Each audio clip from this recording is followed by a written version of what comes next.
Beach on the Mississippi Gulf Coast. We welcome in Mike Detillier, WWL Radio TV New Orleans.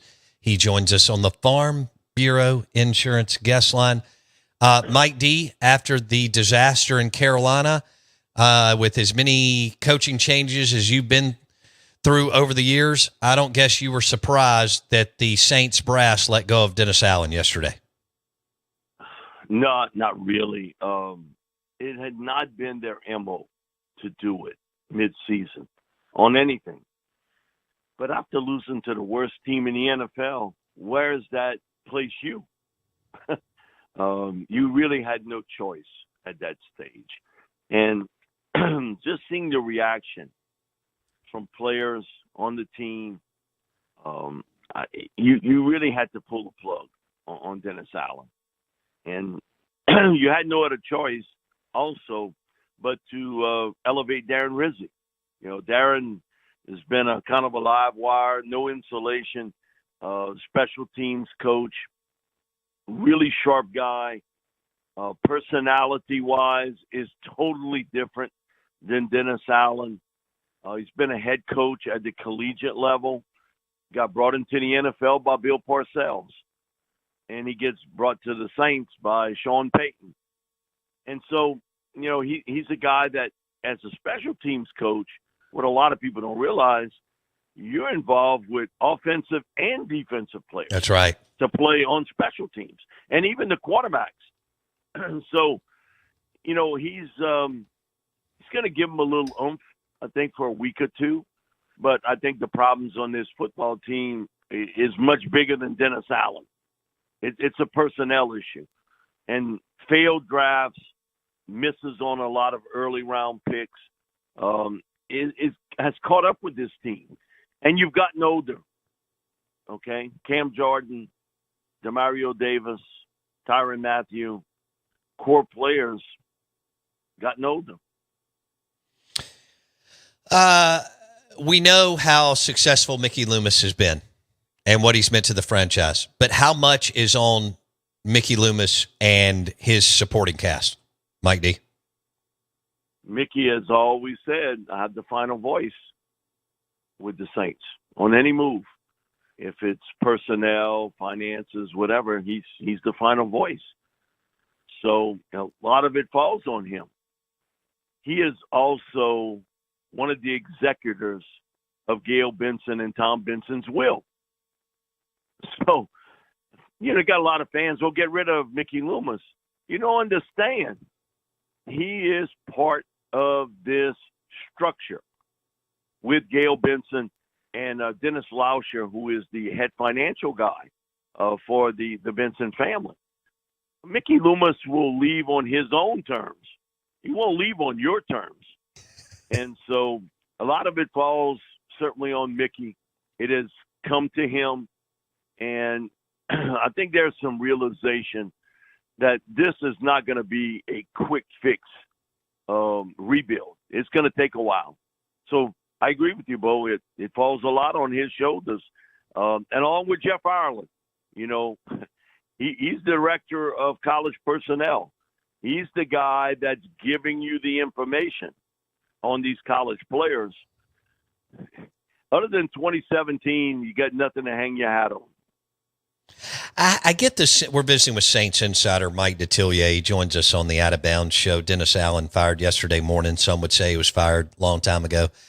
Saints will be looking for a new coach starting actually, you know, yesterday, today, 3 weeks ago. Loomis and his army will be putting together all kinds of things as to what direction they want to go. We visited with Mike D last week and talked about the Ben Johnson sweepstakes, which is the offensive coordinator for the Lions. There will be others who will be highly coveted. Do you get the sense that Jeff Ireland could be a guy who has to take the sword and walk the plank with what you just said, Mike D? Yes. Yes. There's no doubt about it. That, you know, it falls on his shoulders too. These drafts have been a disaster for the Saints. You got first and second round picks that are watching, not playing. Bo, in this league, you better hit on those early picks. You better hit on them. And they have not. That's a great point. That's a great point, Mike. Look at it. think about if everything was open, trade-wise, who could you get the most for in a trade with the Saints? It's Eric McCoy, the center. Yeah. The number 2 guy would probably be your first-round pick in April, Taliase Fuaga. Then there's a major drop-off after that. And you had a little bit of bad luck, too. Ryan Ramczyk, who was one of the top right tackles in pro football, he's had some serious knee issues, and he's going to have to walk away, I guess, officially from the game next year, excuse me. Ryan won't ever play again. And you're talking about a guy that's, right around 30 years old? Tackles that are 30 years old, they still have a lot of life in them in the NFL. And he was one of the top right tackles in the NFL. And he'll never suit up again. Never. So you had a little bit of bad luck there along the offensive line with, losing Ramczyk. But, those things happen. So you can see this team has a big boy. They do not have one great player. Think about it. Not one great player. They got 2 very good players that are under 28 years old. And that being Eric McCoy and Taliase Fuaga. I would throw Marshawn Lattimore in that category too. Because when he's healthy, ain't a lot of cornerbacks in this league can play like he can. But, man, the last 2.5 years, he's been on the shelf quite a bit. I was about to say. So Mike D, Mike Detillier has been covering the Saints for 35 years plus. He joins us on the Out of Bounds show. Dennis Allen out. This is an organization that realized they could win. They got a taste of it, which means what? We talk about this all the time with different college teams and NFL teams. They want to win again. And so pressure is on Mickey Loomis in the front office to get this right.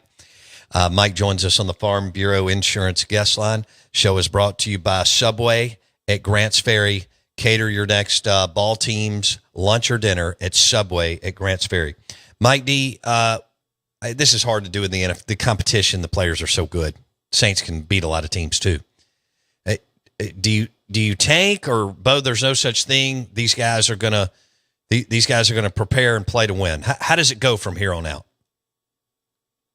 Okay, if you're on the roster now, you're guaranteed your money all year long. I mean, it's there. It's guaranteed because you've made the 53. But, Bo, if you want to extend your career in the NFL, I work with Bobby Hebert, and he always says this, Mike, the real world sucks the way it pays. And I want to get paid like an athlete. And he's right about that. Yes. So if you want to extend your career, well, why would you tank?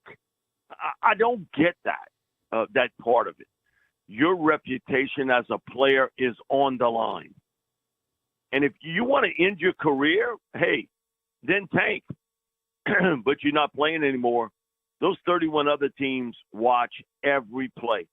And you know what they want to know about? How you handled when things were bad. Not when you handle things good. Anybody can do that. But handle it when it's bad. And so there is no tanking.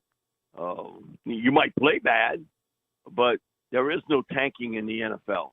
Just because if you want to continue this as a career and you put out bad tape, you're not playing anymore. Not playing one more snap. They got other teams that watch it and see it. Right.